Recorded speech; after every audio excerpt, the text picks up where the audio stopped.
So welcome to Small Things Brought Together. I'm Robin Love, and I am very excited to talk today to Sono Kuwayama, who is in New York City. And I know from a previous lifetime in New York City. So I guess just to start, Sono, if you want to, by way of introduction, if there's anything you wanted to share about yourself that you think would be useful for people to know. Would be useful for people to know, such as Yes, well, a little maybe where it like some background. Where did you grow up? Yeah, okay, so I grew up in New York City and both my parents are artists. So I kind of just grew up in the art scene of the 60s and 70s in New York City. And my dad, well, he showed early on at the Green Gallery. So we were part of, we were kind of ensconced in that whole New York City art scene. And, so that was my life, was going to museums, going to galleries, having art people come over to the house, and and then you traded, paintings at Max Kansas City. So sometimes we'd get to go there. We had a tab there. That was my favorite thing growing up. And yeah, so it was that was my childhood, and all our dinner conversations, I'd have to say, were really about art. It was either about art or food, pretty much. And that's what I remember. And, and then as a child, I worked in my dad's studio. I was his artist assistant when I was really tiny. Like I would just hold stuff for him and then he would give me a quarter. And I loved it. There's nothing that I loved more than being in a studio. Like that was my favorite place in the whole, where we were. So, yeah. So by the time I was in high school, I thought, I am no way going to be an artist. Like I don't want to be. I need to sort of differentiate from my parents. And even though I loved all their work, I loved my childhood. I loved everything we did. And this friend who came to visit me from LA, that guy, we used to cut school, and he would say, he said his biggest memory was us cutting school in middle school, like in, 7th grade, and going to Soho and going to galleries. He's like, that's what we did. So that was kind of it. And yeah, so I didn't, I went to film school for college.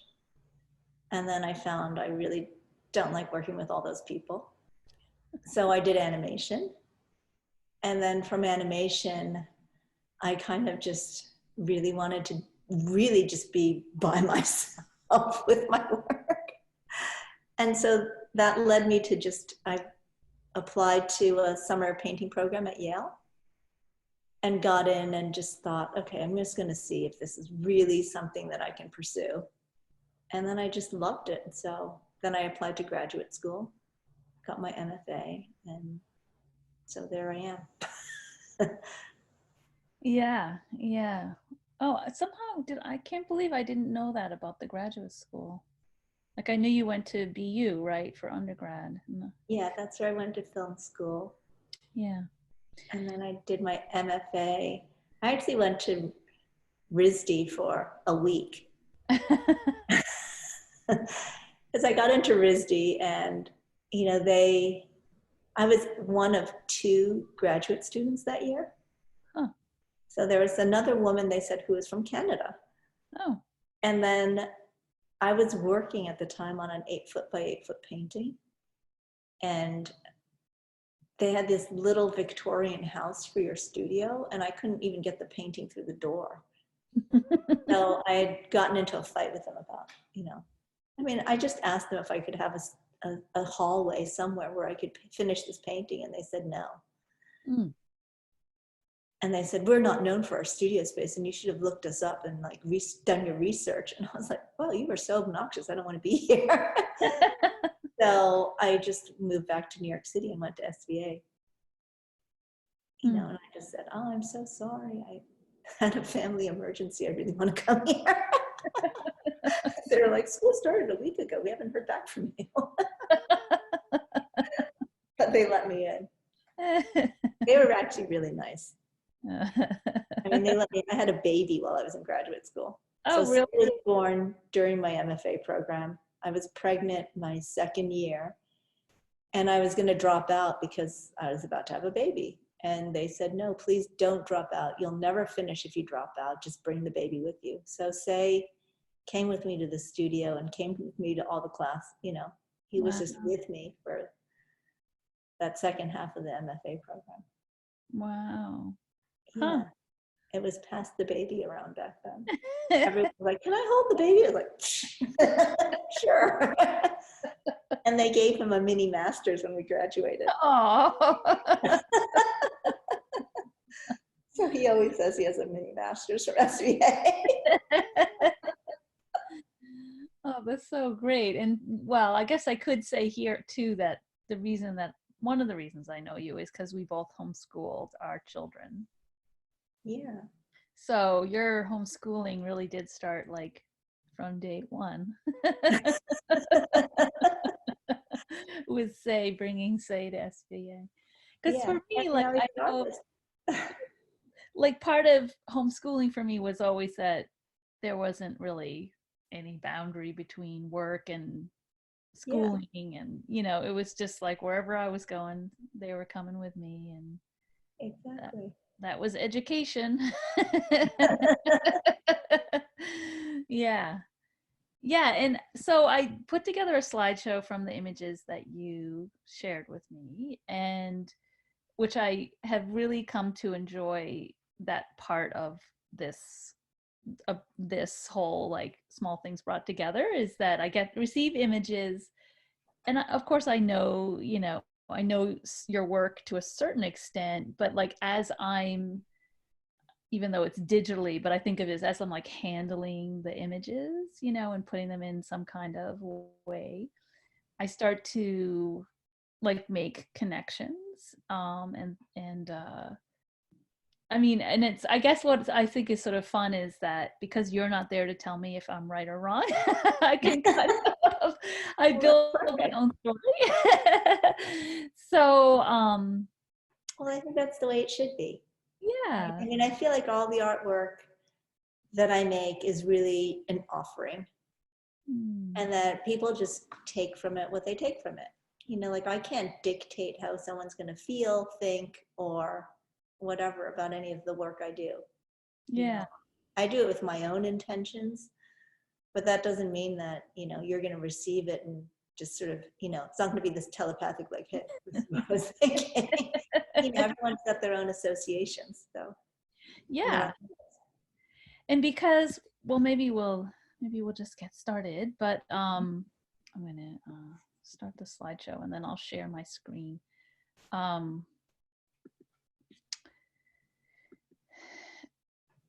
Yeah, so as I was playing with the images, oops, maybe I can't do it like that. I was thinking about, so we spent a lot of time, you and I feel like I learned almost everything I know about natural dyeing from you, dyeing with plants. And so, which, became a big part of my life too. Yeah, so I was thinking about, like this idea of like plants and earth, and so like not nature in the sense of being outside in nature necessarily, but like natural elements. And then as I was looking more closely, I was thinking, oh, I wondered, it seemed sort of obvious as I thought of it, but like your work is about the 5 elements. Like there's fire and earth and air and ether and water, like fluidity, I guess I would say. So yeah, it was like, oh, there's something just very elemental happening in this work. So I don't know if I was close at all to any of your intention, but I to love me, that. it was really like, oh yeah, there's something very elemental and in that with the five. So I started with the fire. So can you see it? Yeah, I can see it. Okay. The fire pieces. Yeah. I think you call them burn pieces. Yeah. So for me, I feel like also one reason why I like to do this series is because, and it's also a little bit of a homeschooling, unschooling thing, which is I really honestly believe in my heart of hearts that every human being has innately creative, and maybe that's even why we're on the face of the earth, is to manifest that creativity. And so it's so sad when I meet adults who disparage their own creativity. Oh, I'm not an artist, or oh, I don't know how to, I don't know how to be creative. And it's just like heartbreaking to me, Yeah. because it feels so much of like, yeah, inherent to our very being. So I also really felt that in your work that there is a simplicity, but there's also like, it's so seems very process driven. And for me, process is like, is the entry point. And maybe that sounds so kind of obvious, but we can all make a line on a page. Everyone can, even if you're using your mouth to draw, you can. So yeah, so I really felt like because process feels very much, your work seems to me very process driven. Yeah, I don't know, I'm kind of just saying random sentences at this point, so maybe I'll let you talk about, yeah, maybe if any of that intrigues you, or like about this work that we're looking at. Yeah, I mean, I think I'm always trying to get at, I was thinking about it this morning about, art, or my art practice, and what it is, or what it is that I'm constantly, I feel like there's always some ineffable,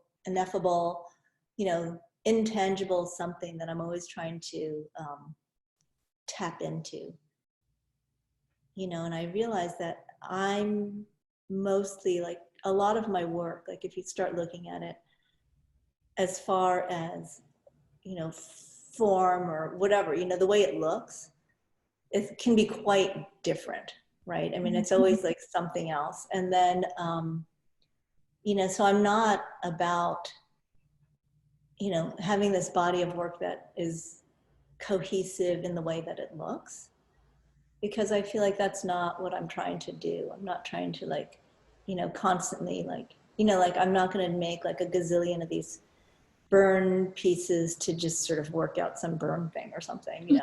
I'm trying to, like when you look at art, I feel like sometimes it's in service of something, right? Whether it's a political statement or um,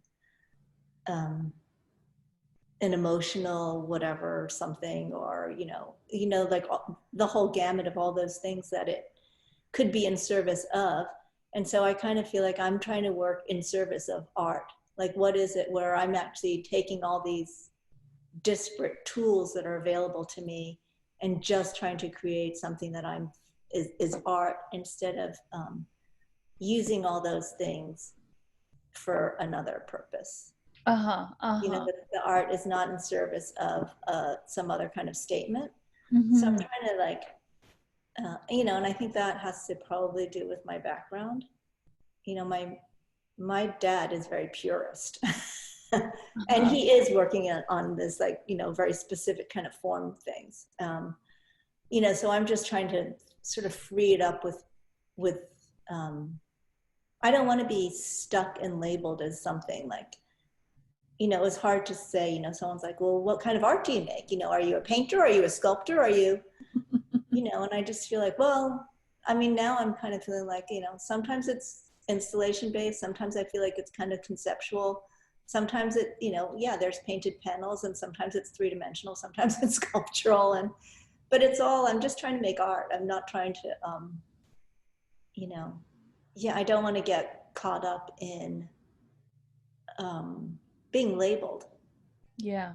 I just want to be free to create in any way I want to. And so, incorporate, so, that I think we talk a lot about like that art is life, life is art. Mm. So I feel like a lot of that, there's so much that sort of comes in, filters through, which is why I'm also, like I told you, I have this deck of cards. Oh, yeah. Like all those kinds of things come into play of, and I think that's, it's a process. And so the show I just had, which was called Ma, which is this negative space, but I think a lot about the relationships, like our relationship to work, our relationship to what we're working on, the relationship of the object to a viewer, the relationship of these objects in space, what is the space that the viewer walks into, or, like all those, I mean, there's just like a infinite number of these things, connections, disconnections that are happening all the time. And so that's sort of what I'd say that's something that is a constant interest in my mind. And also, with the work, I find it's always this, if I'm working on something, I kind of can try to contract it down to something. Mm-hmm. And then from there, it expands out. And once it's out there, you just kind of want to contract it back down, and then it always leads somewhere else. Mm. And then from that point, it just sort of expands back out, where it just contracts back to a different place. And so I kind of feel like that's sort of my working my whole history of working is just sort of this like in, out sort of breathing of something but it's always leading somewhere different.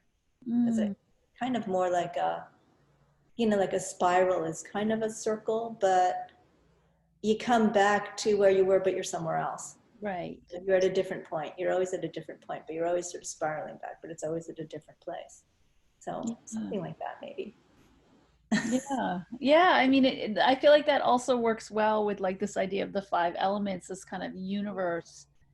I don't know, my like very limited understanding of like this idea that is always happening, right? Is like this contraction and then this expansion and this contraction and expansion and over and over, yeah, I love that. And the whole idea of like the work is actually not, if I heard you correctly, like it's not so much an individual piece as it is the relationship between everything else, whether it's the viewer or the space or another work or your thought. It's always a relationship, rather than like, here it is. Hang it on your wall. Yeah, like a statement, a single statement. It is in fact this continual flux of relationship. Yeah. Right. Which is what this, I don't know why I keep coming back to this deck of cards. Yeah, well, earlier before we're recording, you pulled one card. So maybe talk about your cards and we'll maybe pull more. Yeah. So I was working on a book project with a friend of mine. And it's so funny that you say the elements, because that's the latest thing that we've really come to is the elements. And that's something that we've been working through with the whole project. But as a general thing, it was about spiritualizing material. And so we were writing this book, kind of from a hand work perspective, I would say. But it was just so much more. And, like the whole hand work thing just didn't quite, I just felt like it was like a straitjacket in a sense to what we were actually working on. And so I think about last summer or so, we decided to just kind of scrap the idea of a book, because we had, we were doing this thing of like, we're going to get up at 8, we're going to start editing. And it was just a drag after 3 days. And the whole process was no longer fun because we've been doing this for years. And then we decided to reduce the entire book into the key words, because having worked on it for so many years, there were just these key words that just kept popping into our conversations and our talking about it. So we cut it down to the key words, and then we also had people. And then we decided to make it this non-linear book. So it's a deck of words, and the idea is that you shuffle it, you pick some words, you find the relationship in the words, and then you kind of do your own free association and come up with whatever you come up with.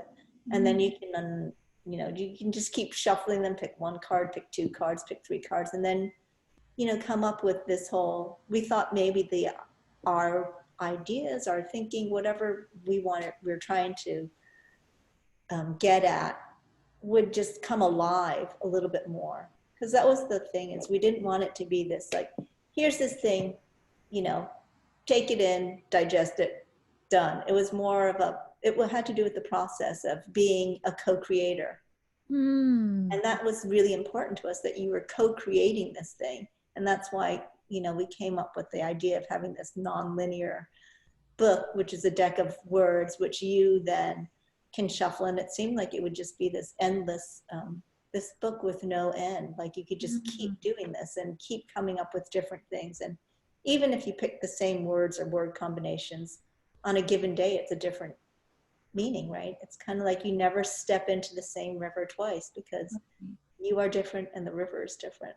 Yeah. Each time. So that's sort of the idea behind it. And so right before we did start, I made 4 piles. And for some reason, this deck, I always make 4 piles. And we've been talking about the 4 elements. So oddly.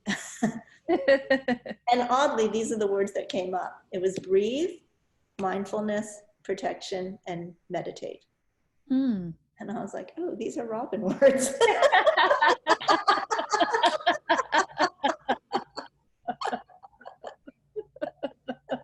I was getting like more and more excited every word you said.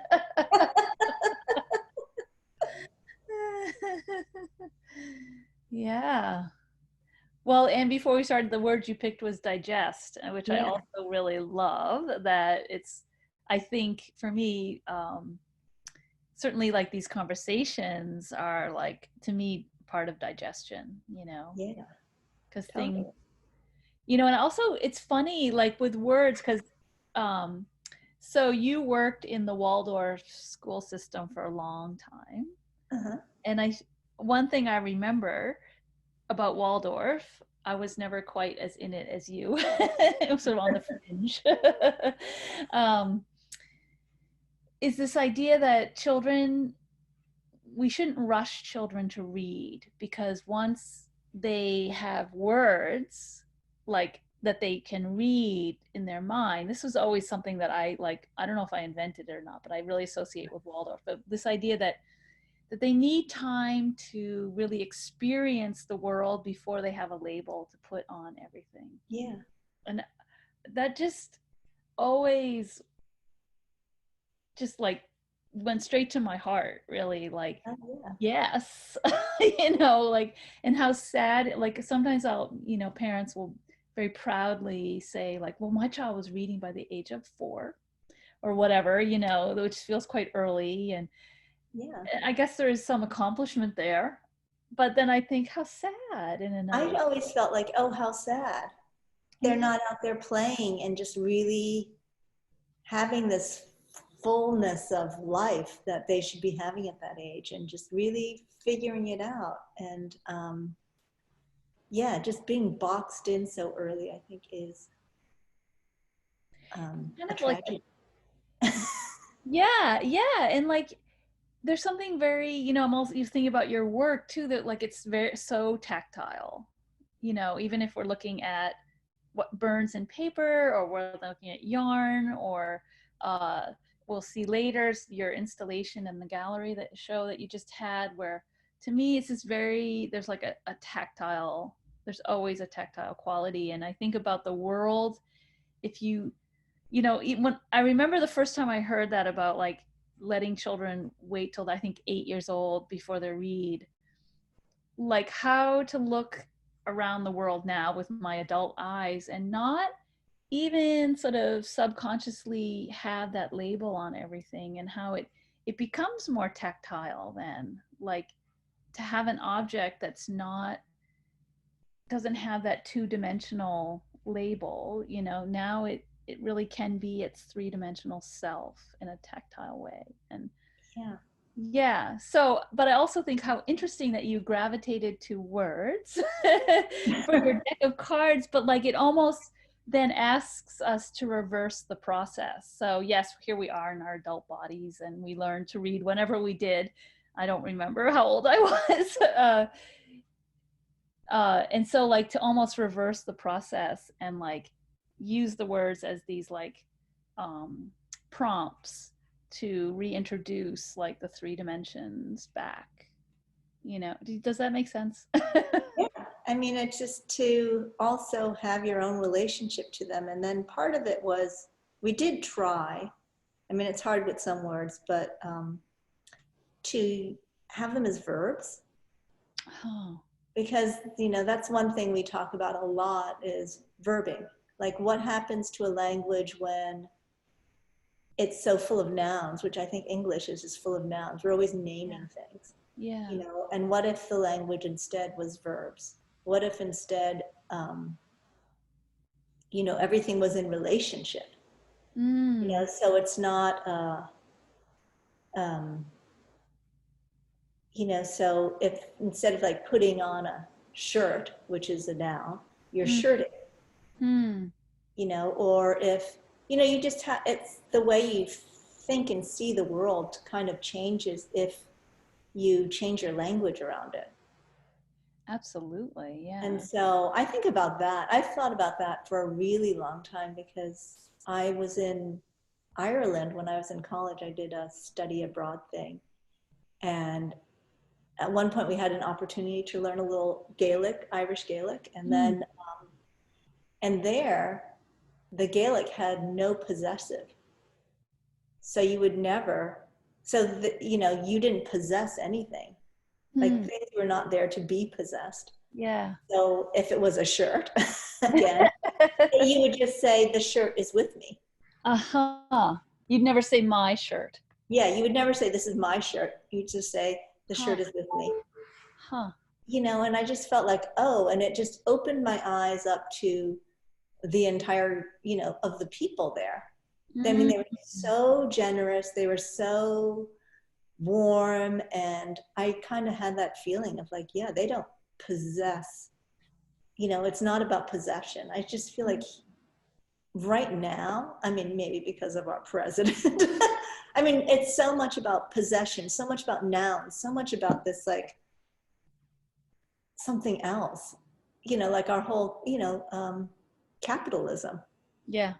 Yeah. is a very noun possessive driven thing, you know, and so what if it wasn't, you know, I mean, Right. you know, what if it was a little bit, you know, I mean, what's socialist? I mean, it's thinking about other people, you know, it's your relationship to your other people. And are you willing to support everyone here? Or is it just you that you're thinking about, which is, Mm. you know, very capitalist, I think. And, you know, if you've got enough, then don't you want to share it? Don't you want to like help other people? Don't you want to do things for other people? Don't, you know, that makes you feel good. It helps them. It just, so yeah. Anyway, I don't know. How did we get on a tangent about language? Well, I just, yeah, no, because you're talking about your deck, which you know, I also, it makes me think about so in Sanskrit, it's kind of almost the opposite. So I'm just going to toss this out there. Uh-huh. So like, because I've studied the Yoga Sutra to some extent, so within the Yoga Sutra, there's no verbs, Oh, but the way Sanskrit grammar works is that it's all about the relationship.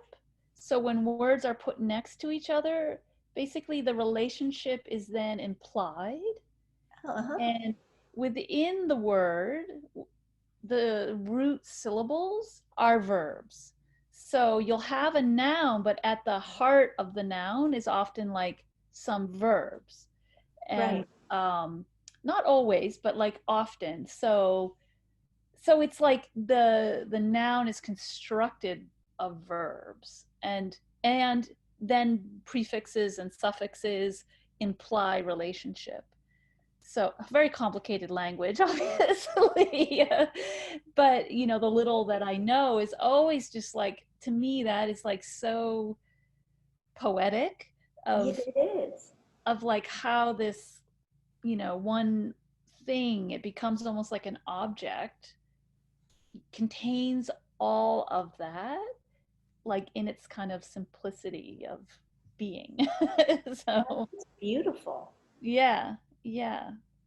And it also opens it up so that, like, the idea of a sutra, which is like a thread, Right. so that's always fascinating in itself. And but that it's like such a condensation of meaning that over time you can build your own relationship to it, and the possibilities within each word and the relationship of the words.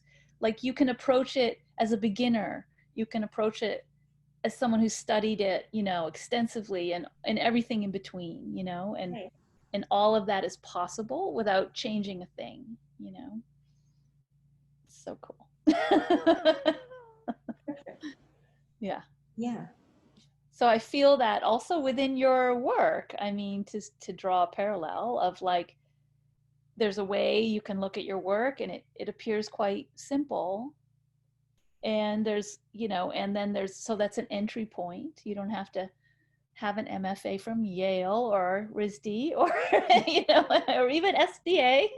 You can like enter, right? And then if you want to go deeper, there's these other levels that are available to sit with. And Right.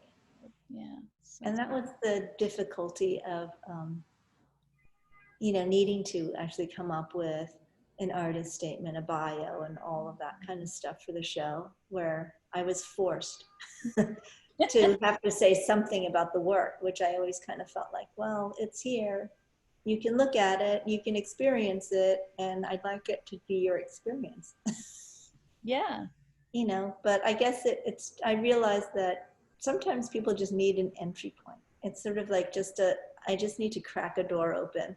yeah, So I've come to terms with the whole needing to talk about yeah, that there's value in this. yeah. I mean, it's always, I feel like it's like always like, why did we gravitate to visual art in the first place? It's because we want that, you know, we want the realm of possibility is so much greater within a visual Yeah, experience than to pin it down with right. words. And yeah, people need to enter somehow. So so all right, so should I can scroll through some of the, I put the Okay. burn, do you consider them drawings or just pieces, or I consider them works on paper. okay, okay.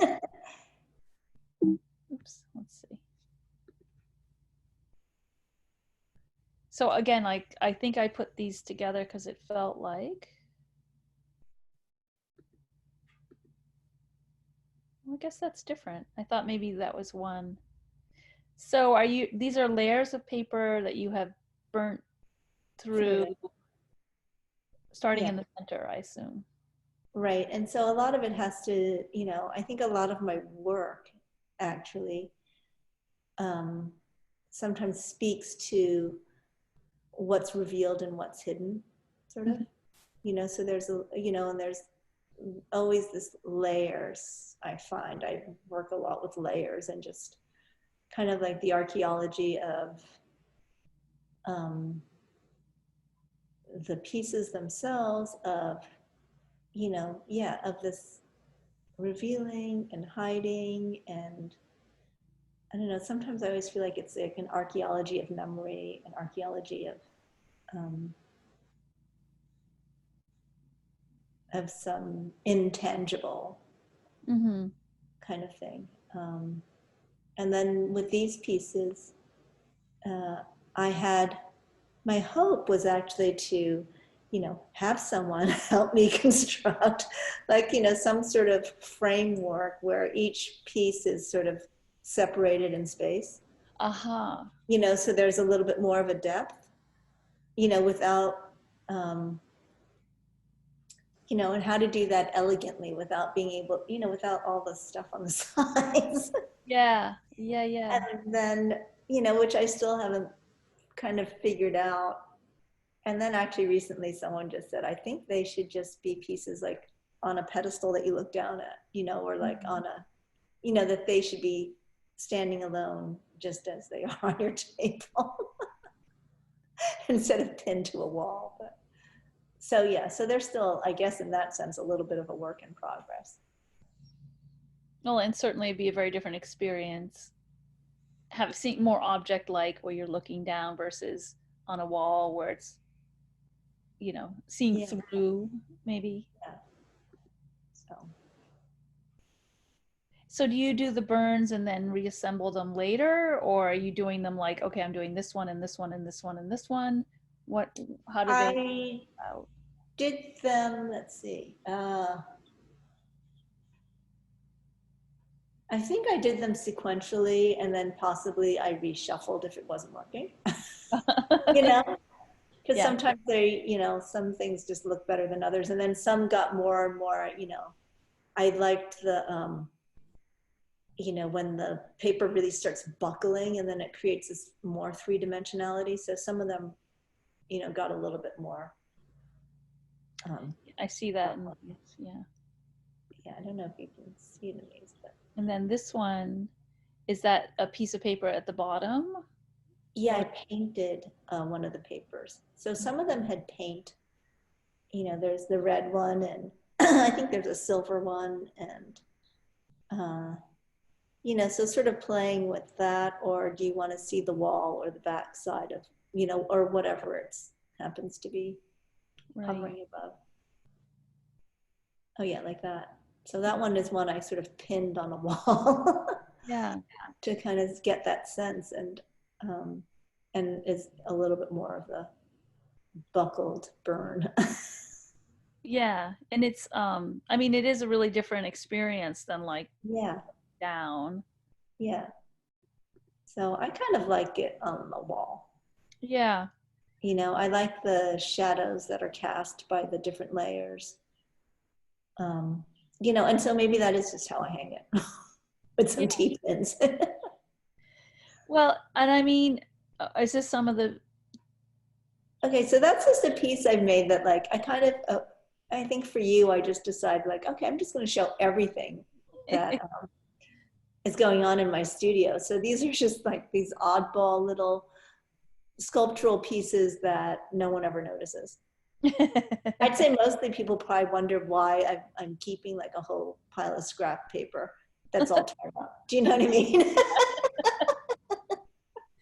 Well, it's funny because it was really this image that I was like, oh, it's so fascinating that your work so often plays with like shadow, basically plays with light and air and shadow and this really like you were saying, just like ineffable, some, nothingness in a way. And you have like rocks and pigments and like an earth and earth and earth, and it's like these two things are always kind of like playing together. And so I was really, when I saw this one, I was like, yes, there's like, it's like you're either out in the ether or you're like in the earth getting your hands dirty. So it was meaningful for me. So is this, these are your decks? Oh, so that's the original deck. So we Okay. had words and people and more words. Oh yeah, Yeah. so that's I guess what I turned to that day. And there are the elements. Yeah, yeah, yeah, Jackie Windsor, yeah, love and truth. yeah. I can imagine. Yeah, yeah. Such a good one. So, Yeah. can people buy your deck? So these decks were going to be, here, I'll show you there, so it's got, each deck will have a different image of one of my painted panels. And we were making a limited edition of 12, I think. Uh-huh. And then with the deck, I wrote my own musings about the words.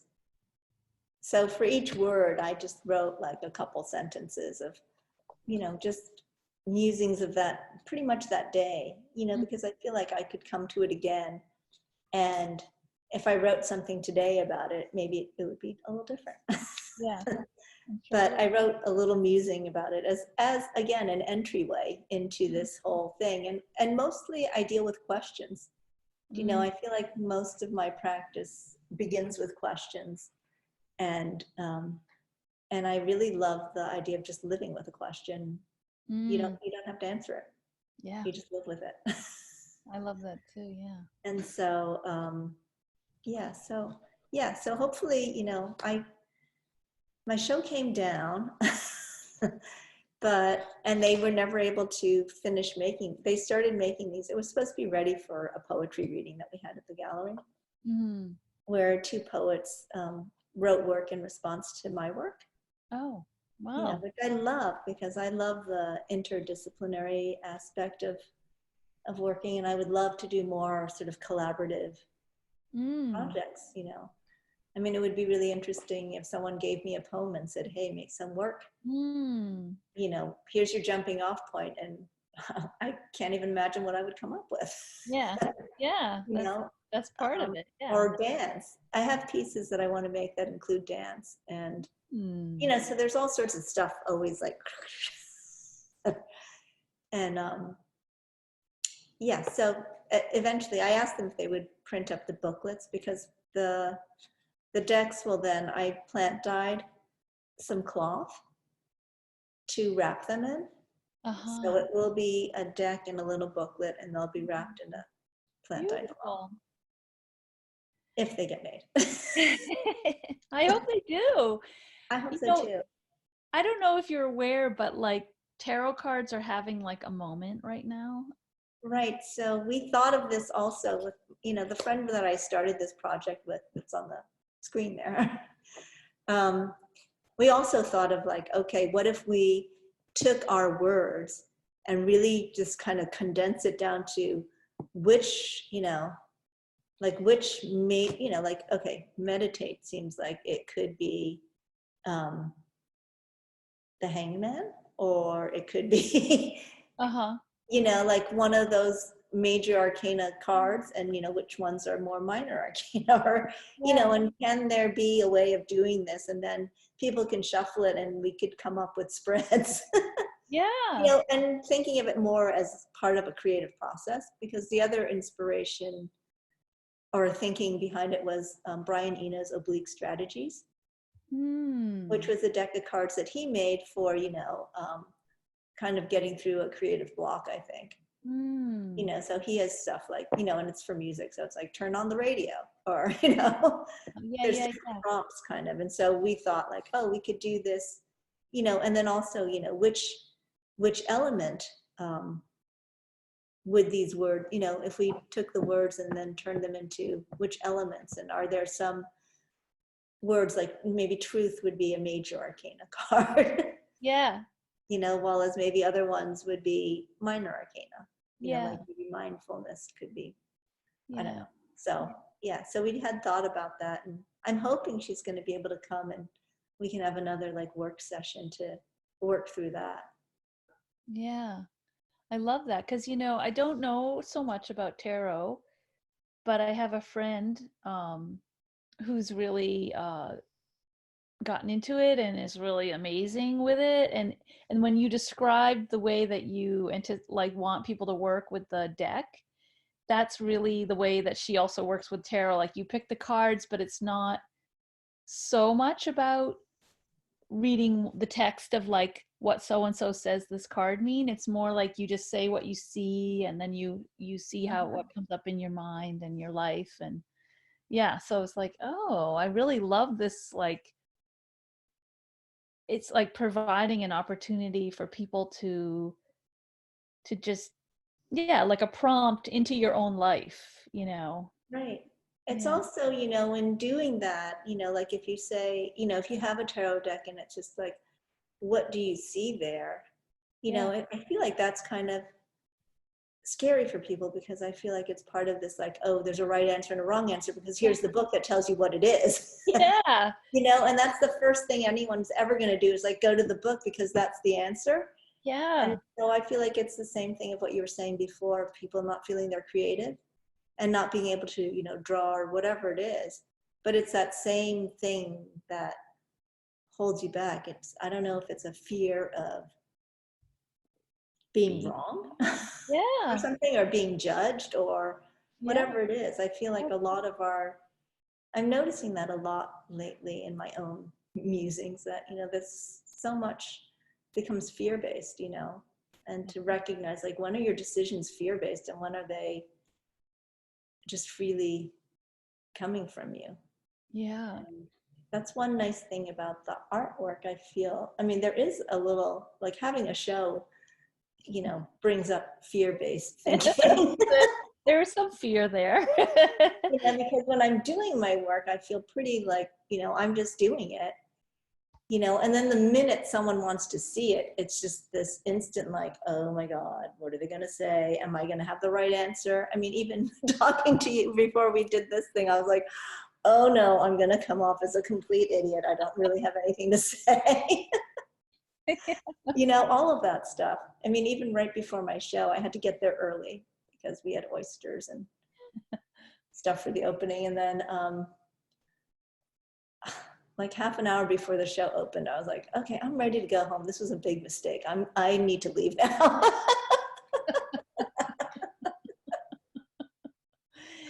Yes. I'm so familiar with that feeling of like, why do I do this to myself? I just Yeah. like to go home and watch television like everyone else, please. Yeah, what was I thinking? The Right. hubris of Yeah. God, it does take bravery, man. I mean, in some ways, I think it's very clear also, like, there's no way to not make work. Like, yeah, it's part of being alive. And yeah, putting it out there is scary. It's definitely yeah, scary. but Yeah. necessary. I feel like I'm at a point where I just feel like I need to have that challenge. I need to, yeah, it's like, yeah, just deal with what comes at me. Yeah. All right, let's see. Oh, so then, Oh, so that was the thing I was doing. It was daily painting. So it was every day doing a little watercolor on this paper called Yupo, which is like plastic. oh, okay. So it was kind of just playing with the colors. And I guess at this point, it was really just playing with the colors. Mm-hmm. Um, because for a while, it was, I would just sit and look at the sky and just sort of paint what I, you know, whatever I was seeing out there. Except that, of course, it just gets into this washy, watery thing because you're painting Mm. on plastic. Yeah. And it doesn't, you know, you can't actually have any kind of real definition. So, but it was really fun to actually do the sky observation every day. Mm. You know, that was fascinating to me. And I would kind of recommend it as like a, I don't know, just to do it. I mean, to look at the sky every single day, the same vantage point was, I just found it fast. I still find it fascinating. Yeah.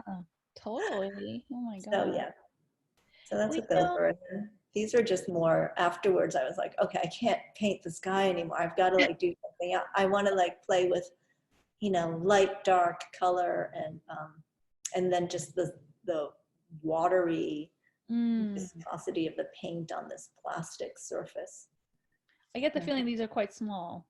they're really tiny. They're, you know, they're um, Yeah. they're this Yeah. big. Yeah. You know, Yeah, it reminded me of your Instagram where you post like a shadow almost not every, I don't know, is it every day? But that's like most of your Instagram is like smoke or shadow. yeah, exactly. Yeah, yeah. Yeah. I mean, I think of it, you know, the Instagram stuff I think of as just visual poetry kind of. It's just like this, moment. Oh yeah, Yeah. so these are the works in progress. Yeah. So you sent me several before your show. Uh-huh. Uh, you what you were working on. So maybe I'll just kind of Oh go. yeah. So this you said is actually plaster on board. Uh-huh. Mhm. And then So that's a piece that's hanging in the house right now in my bathroom. so Yeah. So yeah, that's so layers and layers of, so it's on a wooden, a framed wooden board, and it's just layers of plaster and pigment, and I, so I paint, I plaster it, I sand it, I paint it, I plaster it, I sand it, I paint it, and so it's a constant process of, so I'm building up all these like little layers on the edges. You can kind of start to see these layers. So it's really a lot of layers. So it takes a long time to make. And then I just work them until the surface seems right. mm, And then you know, working with, so this was this past summer. I had, okay, so I went to see this Mexican shaman. uh-huh. And she basically said, you've got to work on your relationship to the color yellow. Mm. And my response was, I don't have any really, I don't even like the color yellow. But I really thought about it, and I thought like, okay, I do want to work on my relationship to the color yellow, because wow, yellow is a color I just never even, it just is not in my radar at all, ever. Mm. So I did a bunch of projects with the color yellow. I mean, some were these silk scarves, these silk shawls that I would take to the beach because it was summer. Mm. And I would go into the surf with them, and I would just sort of, just completely saturate and just sort of play around with this thing. And then I would spread it out on the beach. And then I brought with me flowers and dye things. Mm-hmm. And then I would just spread them out. And then I would scoop out a jar of the seawater, whichever beach I was at. I'd roll up, I'd just make this bundle of the Mm. silk and just leave it in there for a week in a sunny window, sun dye jar. And then so I have a series of these shawls that I made at different beaches. Oh, wow.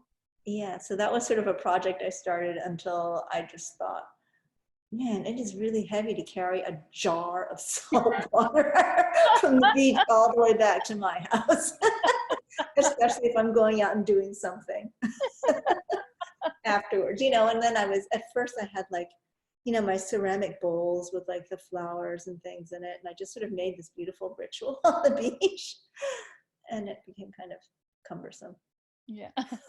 after a while. And then summer ended. I mean, Yeah. maybe I'll pick it up again, and Huh. then I started these painted panels, which I hadn't painted in a really, really, I mean, it's been years, because I wanted to get away from object-based work. I no longer wanted to have paintings, store paintings, make paintings. And then I really missed it. I Mm. missed it, and really, I don't know, I had such a huge longing to work with the plaster and the paint again. Mm. Mm. So I just started doing these pieces and thinking like, okay, I'm just going to get it out of my system. And then it just led to like more of them. And now I have more and more ideas of things I want to make. And it's like, oh, storage, I don't want to do this.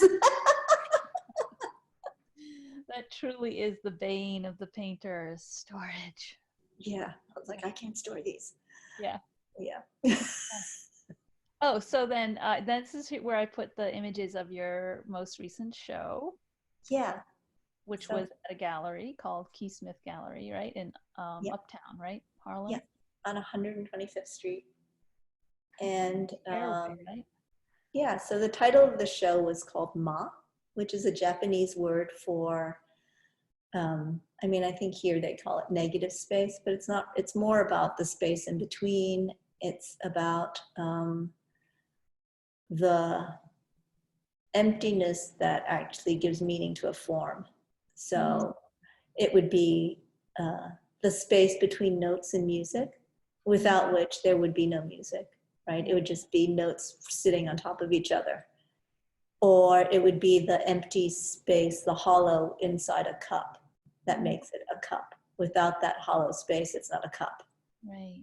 So it's sort of, it's that, and that actually has stayed with me, I mean, for decades, thinking about like that, and thinking about the different relationships of space, you know, whether it's space between people, or, you know, if you invite someone into a space, you know, what kind of space do you want to make for them to come into? Or how do you create a space for people to interact? Like, how do you create that kind of space? And also just, you know, so yeah, so this one was Ma. Well, I love that idea, and it reminds me of two things. One is I read this children's book once about silence, about all the different kinds of silence that there are, which at first when you think of silence, you're like, well, it's silent. How could there be different? But in fact, so many kinds of silence. Yeah. And kind of the space between the notes is one kind. And then someone also told me, so kind of think of like, oh, it's also like you're, in a way, it's like a visual silence, like the space. And then someone told me this is true, and maybe you could confirm it, but they told me that in Japan, people, when they're with someone, they feel a responsibility for the space between them. So you're like tending that space in a certain way, not maybe overtly, but like there's a sense of responsibility for the space between you. Uh-huh.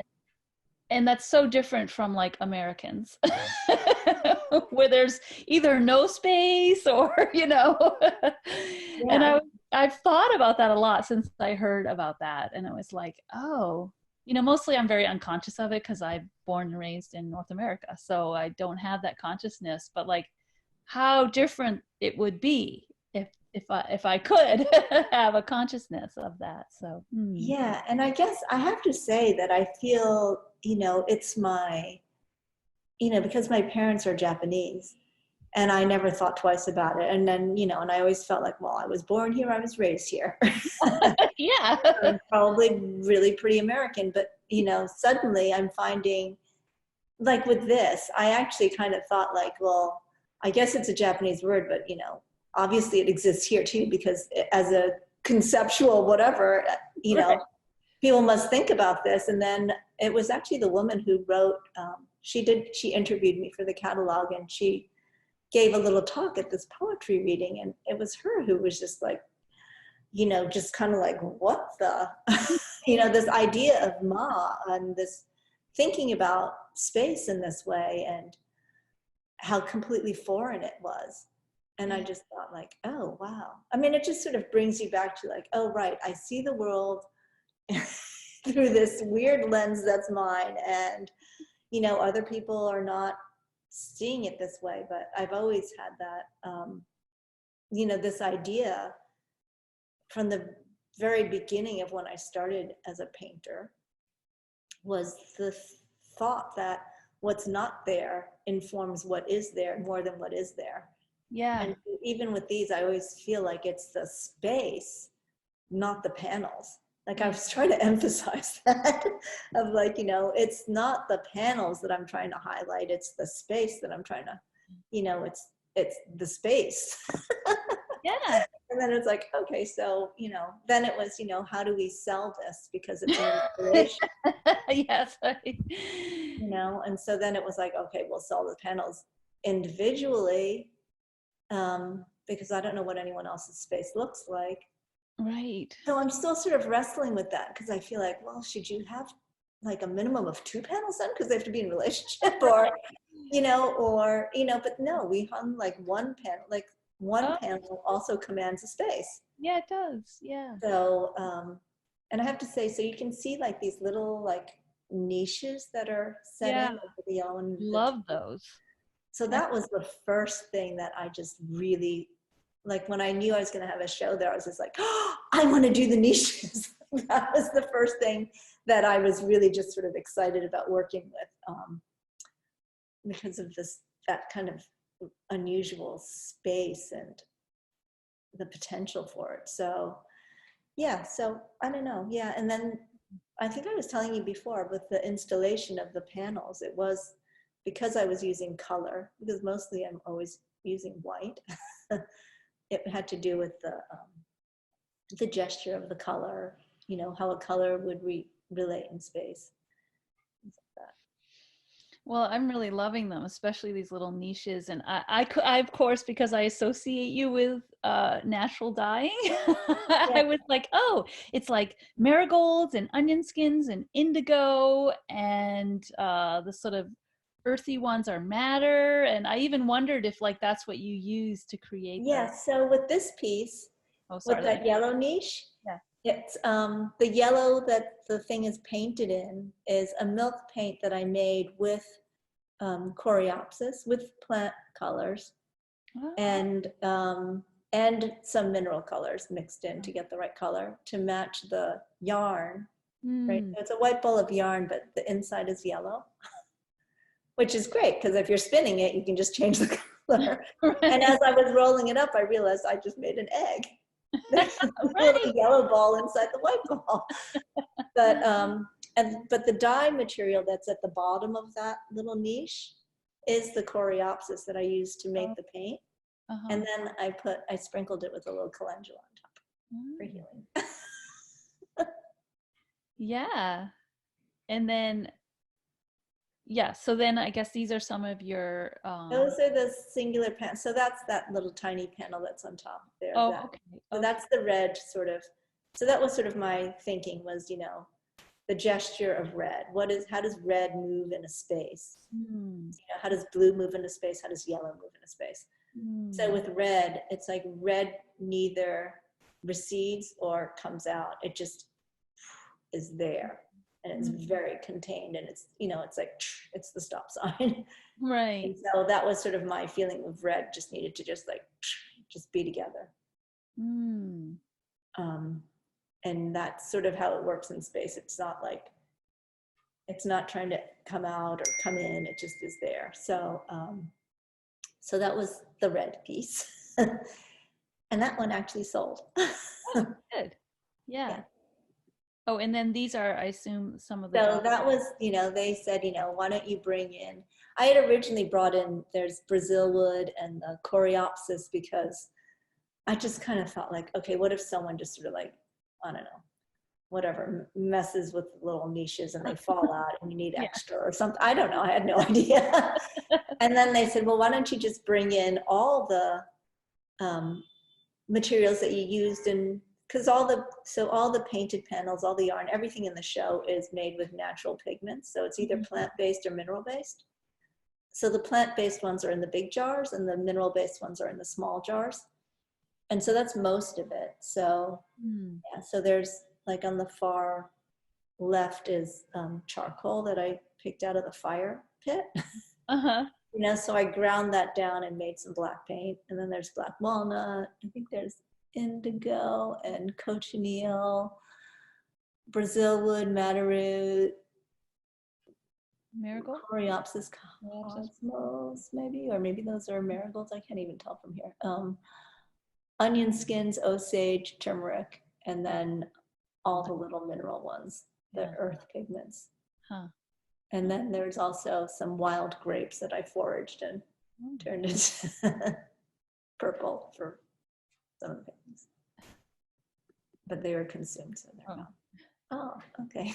I can hear you.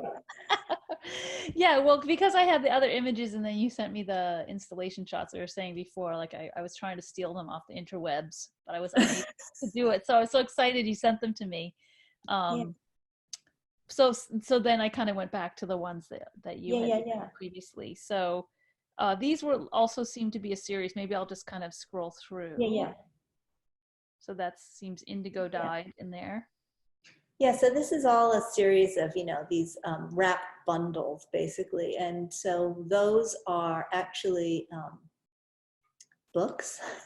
So I've written inside all of them. Uh-huh. And then I bound them all up. So it's all, you know, it's just about this, you know, again, about concealing and Oh, revealing kind of. ah. Well, there's something, if you don't mind my saying so, but I feel like bundles is a very Japanese thing too. Like things Um, get wrapped and, don't you think? Like in yeah, cloth maybe and, that's, I know. I mean, I feel like a lot of this stuff just is coming out somehow.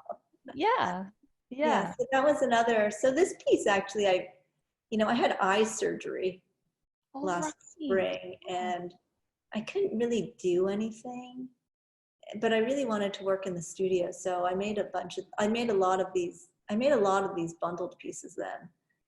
Um, and so this was it's actually 2 panels that I'm just bundled with all sorts of, and I also wanted to reuse. I have so much fabric, fabric scraps, and I just wanted to kind of create this layered, textured thing. So that's double-sided. So, And that one. oh, and then that one is also, you just find all these weird scraps in your scrap piles.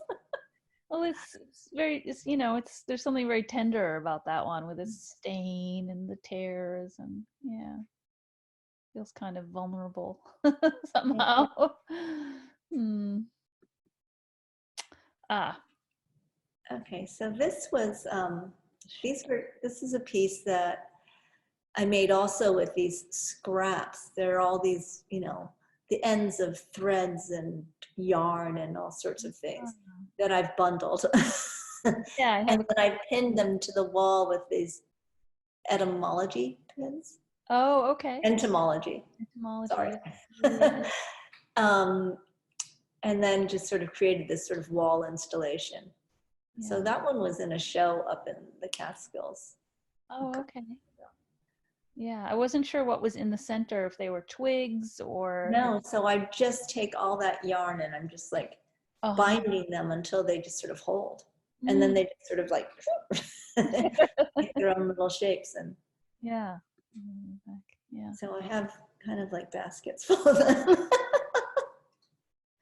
Well, it's kind of fun too because you could install them in a different configuration or Exactly. have more or less or whatever. Right. And it's also, I kind of feel like, as part of that relationship, it's what's our relationship to our environment? Mm. Which is why I'm only using natural. I don't use any toxic, or I try not to use any toxic materials. So even with the paint, I'm making my own paint, with those painted panels, with natural pigments. And, the first layers are all water-based. So it's either gum arabic or, something, rabbit Uh-huh. skin glue or something. And then the final layer is oil, and it's organic walnut oil and spike lavender essential oil and, and then a damar resin with spike lavender. So it's this whole, okay, how do I get away from turpentine? How do I get away from all that kind of stuff? And luckily it's all out there now. Yeah. I mean, I'm hoping that that's, you know, that it's true to what it says on the label. um, but Yeah. yeah, it never used to be toxic, so there's no reason it should continue to be toxic. Right. Right. It's interesting. I think about like back in the art school days of like everyone using turpentine and then using that terpenoid, which just Yeah, didn't smell, but it seemed more toxic than the. yeah, because you're just breathing it in without knowing. Yeah.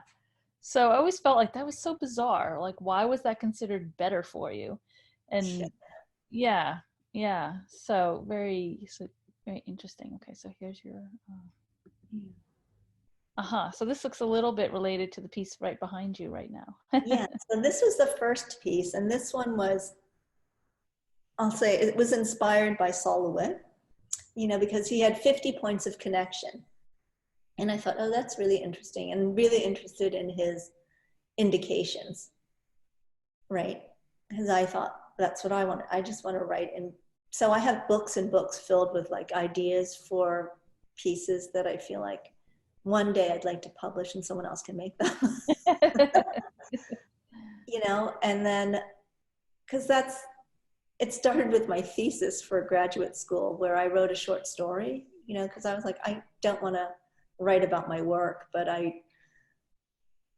said, can I write a short story and it'll include my work within it? Mm. So I did it. So it was these conversations about, going off and, I don't know, it's a long story. It's just, I don't know, like, how much do I get into? Yeah. Anyway, so there were these descriptions. And then I realized as I was writing them that they could be, I was no longer tied to earth, to reality, to anything. And so I could really make whatever I wanted. So then they became like more and more like, if, like other elements came in that just didn't have to deal with gravity or anything. And so I've kept that up, so I have books filled with like ideas for, conceptual kind of things. Anyway, so then I was interested in silhouette. And then I made this piece, and it was supposed to be 50 points of connect. I thought I was going to make a silhouette. I mean, that was sort of my initial, like, let's see. And then I realized, like, 50 points of connection, they're all equidistant. And I was like, oh, that's just a grid. I'm not going to make a grid. And then I just sort of like just pounded the nails in wherever I wanted to, 50 nails, and then connected all of them. And then the thread, there's a spool of thread that's still attached and sits on the floor because I don't know that I actually got all of them. And I just feel like it's always the possibility, endless possibilities, right? So you were trying to have every nail would be connected to every other nail. Yeah. Yeah. And so it's easy when you start. When you get to the last few nails, it's dizzying to look at. It is. I bet it is. Yeah. Huh. Maybe that's why the grid is easier. Exactly. I was like, I get why you did the grid. Thanks, Saul. I feel like I have maybe. So then I think I might have a picture of that later because I didn't realize it was related. Perhaps I don't know. But then you have this piece, which is a little similar. Like I see it. Yeah, I connected these to being piece. like the similar pieces. Yeah. Oh no, that's a different one. So there's these. Yeah, so they're all kind of similar in that they're an inscribed space on the wall inscribed with hand spun yarn. So that one also had like it's madder root, I believe, that I put in the paint. And so the yarn that's inscribing it is also dyed in madder root. Yeah, so then I started after that. So I did these for a while, like for a few, like before this renovation, when I had my old studio, I did these too, which are now destroyed because they're just on the wall. And I don't know if I sent you those pictures or not. I don't know. I mean, I don't think so because I used what you sent me for the most part, just with some minor editing. Yeah. I know. I sent a lot of stuff. Let me just. So that was a corner piece. Yeah. Oh, so then this, but that's a different piece altogether. That's the piece that was in the show at the Una Gallery. Oh, okay. Okay. Yeah. So this one, I also thought, oh, this is reminded me also of your Instagram shadow, like the fact that you kind of this I imagine like you walking around your environment and just like click like capturing this moment of shadow, and like this was like a more physical manifestation of that, not a digital photo. But that you were like capturing this kind of sort of it's just always going to be changing all day long. Yeah. And then, I mean, a lot of those also have to, have this, I don't know, it's the taut line. That's the whatever square or rectangle in this case, and then the catenary line, which is a line at rest, which is a line in its natural state of rest. I've never heard that word before. Yeah, it's like a mathematical thing because my friend who I'm working with on the words, her husband's a mathematician. Oh. So it's fun. Yeah. Yeah, so I really like that idea of this catenary. I just like of what is it when it's just relaxed? Yeah. And what is it when we just like, and then why is, and then you think of, usually it's the male principle is the straight line, right? And the female Right. is the curved line. Right. Yeah. And then always with I don't know, I always leave the ball of yarn because I feel like there's always possibilities. Right. Huh. And so then this one. So that was at the Una Gallery in Portland. And that was just, yeah, thinking about light and dark.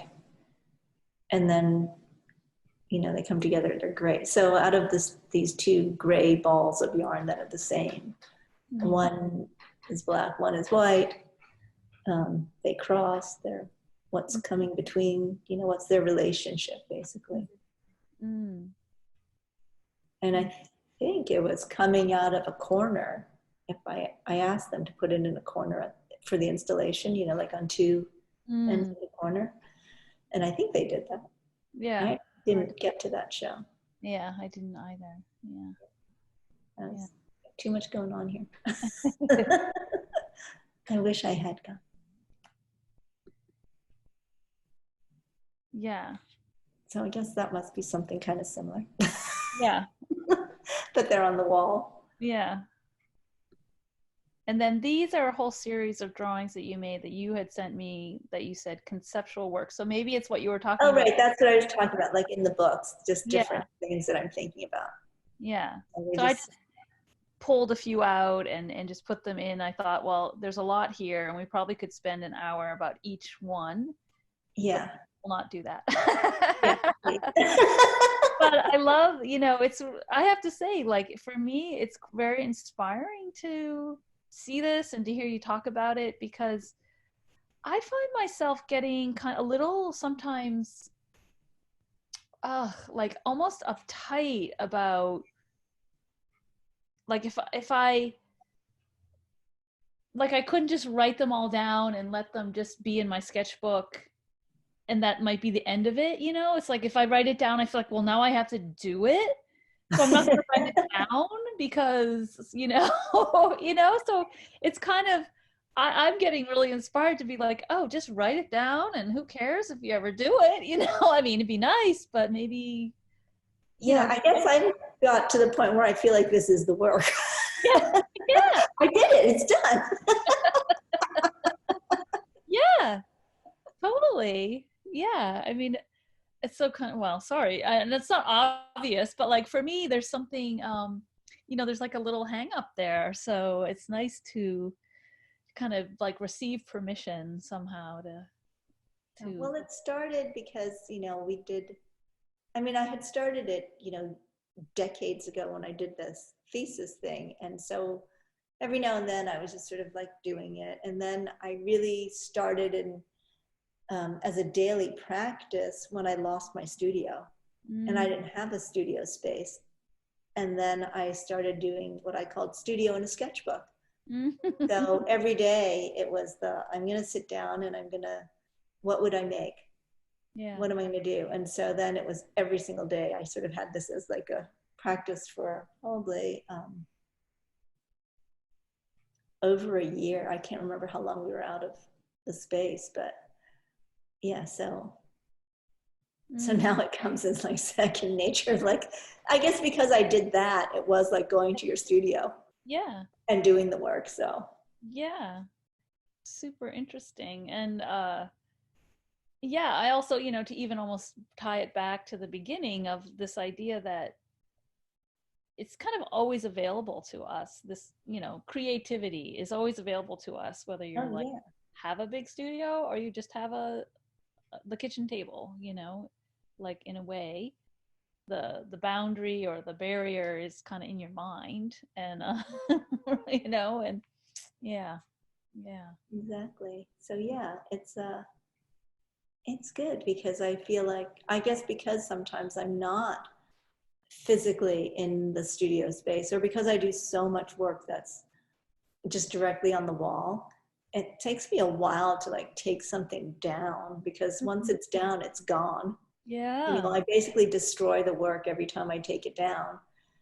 So it did take me a while to just paint the walls of my studio. Like, okay, this has been sitting here for a long time and I'm not making any physical work because Yeah. I don't have any more wall space. So I did finally just, you know, take things down, paint the walls, spackle, paint the walls, and it's like, Yeah. okay. And then you make new work and then it just sort of sits there for a long time until you just like, I've got to destroy this again. Well, I can't remember if we had it on, but I don't think so. But that idea of like the spiral, and you Yeah, never return to the same place, even though you are back in familiar territory, but it's never yeah, the same. Yeah, yeah. exactly. All right, I think I'm going to end on that note because it feels quite appropriate. So thank you so much, Sono. Thank you, I feel Robin. like we could talk for 100 years. This was really fun. Yeah, Thanks. thank you.